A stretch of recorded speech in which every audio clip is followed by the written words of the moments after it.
وازيكم عاملين ايه واخباركم يا جماعه؟ ودلوقتي هناخد حاجه مجانيه تانية عباره عن نضاره هناخدها من اللعبه دي. عن طريق ان احنا نجمع 20 كوين. ال 20 كوين دي حاجه سهله ان احنا نجمعها. هو الصعب ان انت تلعب 20 ماتش، بس سهل يعني. هو مش طالب منك انك تكسب، مش لازم تكسب يعني في الماتش ده، بس المهم ان انت تلعب 20 ماتش. عشان كده تلاقي ناس فيه مهنجه يعني بتدخل الماتشات مش بتلعب، بس المهم تجمع. انا لغايه دلوقتي لعبت 2 ماتش وجمعت ال20 كوين. التجميع ال20 كوين سهل جدا.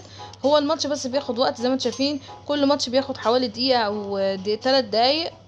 الماتش بصوا شايفين التايم فوق، بياخد 4 دقايق او 3 دقايق الماتش عشان يخلص.